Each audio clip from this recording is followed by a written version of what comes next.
आइए मित्रों, हमारे YouTube चैनल स्वाध्याय में आपका हार्दिक स्वागत, अभिनंदन। अगर आपने हमारे चैनल को लाइक और सब्सक्राइब नहीं किया है तो आपसे निवेदन है, कृपया चैनल को लाइक और सब्सक्राइब अवश्य करें। आज हम आपके लिए लेकर आए हैं त्याग से शांति तथा कल्याण प्राप्ति, इस विषय पर संक्षिप्त ज्ञान चर्चा। धन, संपत्ति, शक्ति, यश, पद, सौंदर्य, ज्ञान तथा त्याग से व्यक्तित्व में आकर्षण और निखार आता है। अभावग्रस्त दीन दुखियों के हितार्थ धन का त्याग करके दिव्यता, शांति तथा आनंद की प्राप्ति होती है। असहाय जनों के रक्षण तथा अन्याय अत्याचार का विरोध करने में शक्ति की सार्थकता है। इससे लोक परलोक दोनों संवरते हैं। जो समर्थ होकर भी दूसरों का दुख दूर नहीं करता, उसकी सामर्थ्य बेकार हो जाती है तथा परलोक में नरक की प्राप्ति होती है। शास्त्र प्रतिपादित ईश्वरीय आज्ञाओं का पालन करते हुए दयार्द्र चित्त से सर्वोपकार करने से सुयश की प्राप्ति होती है। अपने अधिकार क्षेत्र का सम्यक ज्ञान रखकर पद का सदुपयोग करके ही समाज को समुन्नत तथा देश को विकसित किया जा सकता है। जितना शरीर का बाह्य सौंदर्य आकर्षित करता है, उससे भी अधिक व्यक्ति का आंतरिक सौंदर्य, अंतःकरण की दिव्यता समीप आने वाले को आकर्षित करती है। पूर्व जन्म में प्राप्त धन किसी को भी दूसरे जन्म में नहीं मिलता, परंतु ज्ञान का संस्कार प्राप्त होता है। अतः प्राप्त ज्ञान का आचरण करते हुए कुमार्ग में भटके हुओं का मार्गदर्शन करने से ज्ञान सार्थक होता है। बादल वर्षा करके, वृक्ष फल देकर तथा सत्पुरुष परहित के लिए जीवन को समर्पित करते हुए प्राप्त सुख संसाधनों का सर्वहितार्थ त्याग की प्रेरणा देते हैं। वृक्ष कबहू नहीं फल बखे, नदी न संचे नीर, परमार्थ के कारणे साधुन धरा शरीर। संसार में व्यक्ति त्यागी बनकर नंग धड़ंग आते हैं तथा महात्यागी बनकर अत्याधिक प्रिय देह तथा सर्वस्व भी त्याग कर चले जाते हैं। अतः जीवन में स्वार्थी तथा लोभी बनकर धन संचय की प्रवृत्ति नहीं रखनी चाहिए। एक बार गोरखनाथ जी अपने गुरुदेव मत्स्येंद्र नाथ जी के साथ कहीं जा रहे थे। रास्ते में सोने की ईंट मिल गई। मत्स्येंद्र नाथ जी ने यज्ञ तथा साधु सेवा करेंगे ऐसा कहकर उसे गोरखनाथ की झोली में रख लिया। घोर जंगल से निकलते समय कहने लगे, गोरख, घने जंगलों में डाकू लुटेरे रहते हैं जो लोगों के धन तथा प्राण दोनों ले लेते हैं। गोरखनाथ जी ने कहा, हाँ गुरुदेव। कुछ आगे जाने पर जंगल और घना हो गया। फिर बोले, गोरखनाथ, जंगल और भी घना होता जा रहा है, मुझे डर लग रहा है। गोरखनाथ जी समझ गए, सदैव निश्चिंत होकर घोर जंगलों में विचरण तथा निवास करने वाले गुरुदेव सोने की ईंट के कारण घबरा रहे हैं। उन्होंने ईंट निकालकर फेंक दी। आगे जाने पर मत्स्येंद्र नाथ द्वारा फिर डर की बात कहने पर कहा, गुरुदेव आप निश्चिंत रहें, डर को मैंने पीछे छोड़ दिया है। मत्स्येंद्र नाथ ने कहा, तू मेरा शिष्य होकर भी गुरुवत है। संतों का धनासक्त होना पतन कारक है। नाशवान वस्तुएं स्वतः छूट जाएंगी, या तो हम ही उन्हें छोड़कर इस जगत से चले जाएंगे। अतः इनसे परोपकार करते हुए जीवन में धर्म संचय करना ही बुद्धिमता है। जिनका जीवन धर्म तथा मोक्ष प्रधान न होकर अर्थ तथा काम प्रधान होता है, वे पुनर्जन्म को नहीं मानते। ऐसे लोग स्वसुख तथा भोग सामग्रियों की प्राप्ति के लिए संपूर्ण जीवन लगाने वाले स्वार्थ के कारण दूसरों को मिलने वाले दुख पर विचार न करने के कारण अधोगति प्राप्त करते हैं। विश्व में कई मतावलंबी पुनर्जन्म को नहीं मानते हैं। हम सनातन धर्मियों की पुनर्जन्म की मान्यता जीवन को घोर निराशा से दूर कर जीवन में नवीन आशा एवं उत्साह को बढ़ाते हुए कर्मठ कर्मयोगी बनाती है, जिससे मनुष्य में यह भावना प्रबल होती है कि मैं धर्म ग्रंथों में बताए हुए शुभ कर्मों को करके और अधिक आनंद और सुख भोगों को प्राप्त कर लूँगा। पुनर्जन्म को न मानने वाले को यह विचार करना चाहिए कि जीवन में सदाचार एवं सादगी को प्रतिष्ठित करके निस्वार्थ प्रेम पूर्वक सर्वहित करने से शांति एवं संतोष की प्राप्ति एवं देवत्व का विकास तो होना निश्चित ही है। कभी यह नहीं सोचना चाहिए कि मुझे किसने क्या दिया है, बल्कि यह सोचो कि हमने किसे क्या दिया है।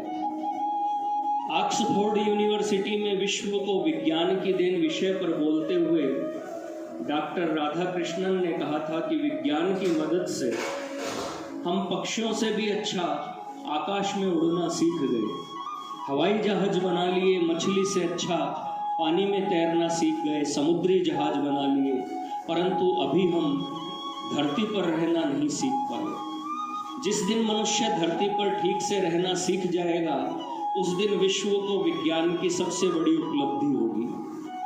प्रेम, त्याग तथा सेवा, इन तीन से व्यक्ति उपयोगी होता है। प्रेम से ईश्वर के लिए, सेवा से संसार के लिए तथा त्याग से स्वयं के लिए उपयोगी होता है। त्याग जीवन का परम कर्तव्य है। त्याग से व्यक्ति किसी दूसरे पर नहीं, स्वयं पर उपकार करता है, क्योंकि त्याग से जीवन में शांति प्राप्त होती है। गीता में बताया गया है, त्यागात शांतिरनंतरम, आदत बुरी सुधार लो, बस हो गया भजन। जीवन दोष दुर्गुणों के त्यागने से जितना दिव्य बनता है, उतना तो ईश्वर की उपासना से भी नहीं बनता। यदि हमने अपने हृदय को राग द्वेष से रहित बना लिया, अपनी वाणी को झूठ, छल, कपट तथा कठोरता रहित कर लिया तथा शरीर को हिंसा, चोरी तथा व्यभिचार शून्य बना लिया, तो हमने ईश्वर की सच्ची पूजा कर ली। आपने बहुतों को यह कहते सुना होगा कि जीवन एक संघर्ष है। इसका तात्पर्य लोभ या स्वार्थ के वशीभूत होकर पद, धन, अधिकार एवं सुख वैभव की प्राप्ति के लिए लड़ना नहीं है, बल्कि अपने अंदर स्थित दोष दुर्गुणों को दूर करने के लिए अपने मन, बुद्धि एवं इंद्रियों से लड़ना है। महाभारत में अपने अंदर विराजमान 6 शत्रुओं काम, क्रोध, लोभ, मोह, मान और मद को जीतने की प्रेरणा दी गई है। इन भीतरी शत्रुओं को जीत लेने वाले पुरुष के लिए संसार में कोई भी शत्रु शेष नहीं रह जाते। ये षड विकार ज्ञानी तथा ज्ञानी दोनों में होते हैं। ज्ञानी में विवेक होने के कारण पानी में खींची हुई लकीर की भांति तुरंत मिट जाते हैं, परंतु अज्ञानी में पत्थर की लकीर की भांति स्थायी होने के कारण उसे दुख देते रहते हैं। सुख और दुख दोनों शिक्षाप्रद है, परंतु सुख से भी ज़्यादा दुख से शिक्षा मिलती है। प्रबल मानसिक या शारीरिक घात प्रतिघात तथा दूसरों द्वारा की गई प्रशंसा या निंदा से मनुष्य का जीवन परिवर्तित होता है, विचार बदलते हैं। यह परिवर्तन जब स्थायी होता है, तब उसका चरित्र निर्माण कर देता है। किन्हीं विशेष अवसरों में लोभी भी, दानी, क्रोधी भी, क्षमाशील, कायर भी, बहादुर एवं दुष्ट व्यक्ति भी सज्जनता के कार्य कर जाते हैं। नाम, धन, पद, अधिकार की प्राप्ति तथा स्वार्थ सिद्धि के लिए तो अधिकांश लोग कार्य करते हैं, परंतु जो लोग निस्वार्थता पूर्वक सर्वहित के लिए कार्य करते हैं, उन नर श्रेष्ठ का जीवन धन्य है। सच्चरित्रता सबसे श्रेष्ठ है। जिसका चरित्र सदैव एवं सब अवस्थाओं में श्रेष्ठ है, वही महान पुरुष है। जिसमें भोगासक्ति नहीं, जिसके मन में त्याग, परम शांति को प्राप्त हो, वही मनुज बड़ भाग। सुख भोगने की चाह में व्यक्ति विवेक शून्य होकर स्वार्थ से अंधा हो जाता है।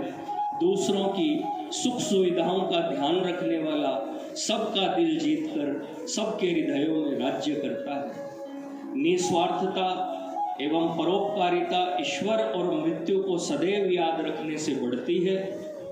परिवार तथा संसार में धाय की तरह रहो, जिससे सब छोड़ते समय दुख न हो। धाय मालिक के बच्चों को अपने बच्चों की तरह बड़े लाड प्यार से पालती है, परंतु नौकरी से हटाने पर छोड़कर चली जाती है। उसे उन्हें छोड़ने पर जरा भी दुख नहीं होता, क्योंकि उनमें ममता एवं आसक्ति नहीं होती। दो शब्दों से ही बंधन एवं मोक्ष है। मेरा है यह मानने से बंधन, मेरा कुछ नहीं सब कुछ ईश्वर का है यह मानने से मोक्ष होता है।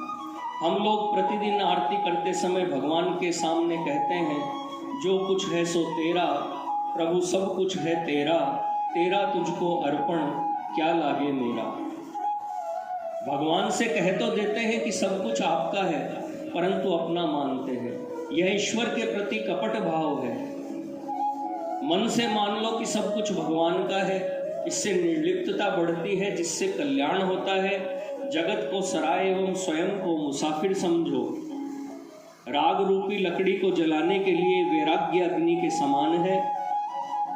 लकड़ी जल जाने पर अग्नि स्वतः बुझ जाती है, वैसे ही वैराग्य राग को मिटाकर स्वतः मिट जाता है। जो हमारे अनुकूल होते हैं उनसे राग एवं जो हमारे प्रतिकूल होते हैं उनसे द्वेष स्वतः हो जाता है। दोष मालूम होने पर भी त्याग न करना राग है, तथा गुण मालूम होते हुए भी ग्रहण न करना द्वेष है।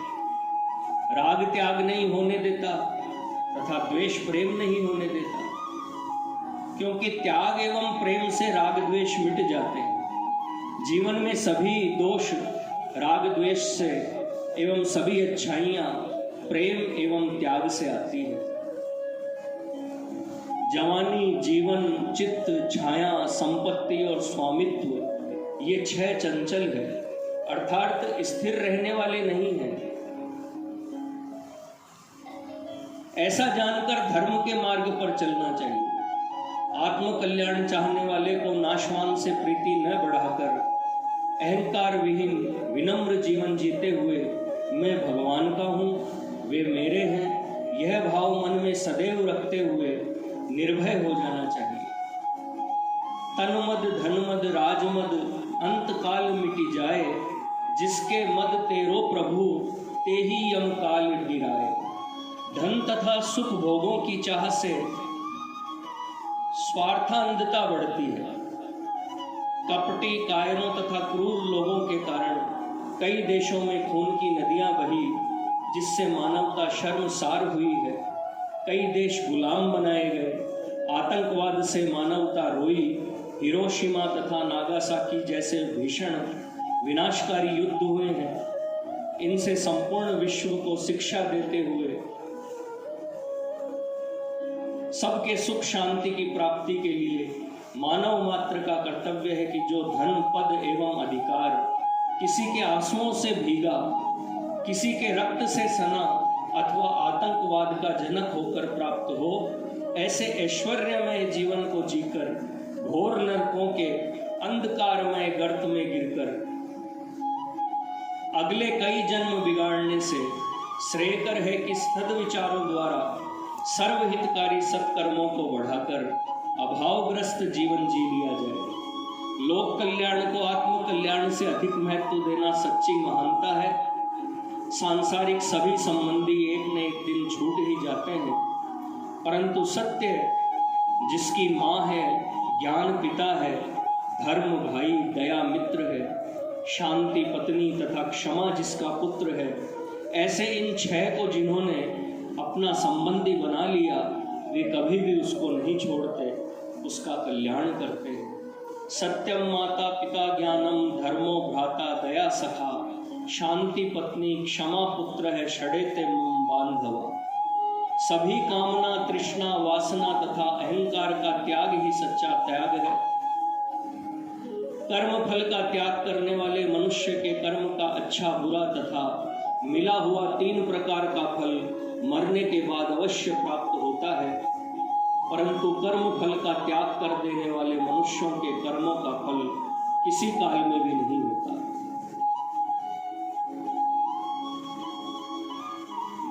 अनिष्ट मित्रम मिश्रम च त्रिविधम कर्मण फलम भवत्य त्यागी नाम प्रेत्य ने तु सन्यासी नाम क्वचित। जीवन में अर्थ एवं अधिकार को नहीं, त्याग एवं कर्तव्य को महत्व देना चाहिए। मृत्यु के बाद धन नहीं रह जाता, अतः धन से धर्म संपादन करने वाला बड़ा बुद्धिमान है। विदेश यात्रा करने वाले व्यक्ति यहाँ से अपने देश का धन वहाँ नहीं ले जा सकते। जिस देश में जाना है वहाँ की करेंसी में परिवर्तित कराने पर वह विदेश में प्राप्त होता है। वैसे ही धन से धर्म उपार्जित करने पर धर्म धन वैभव के रूप में प्राप्त हो जाता है। धन से धर्म का महत्व अधिक है, क्योंकि धन जड़ है जबकि धर्म चिन्मय है। धन की रक्षा हम करते हैं जबकि धर्म हमारी रक्षा करता है।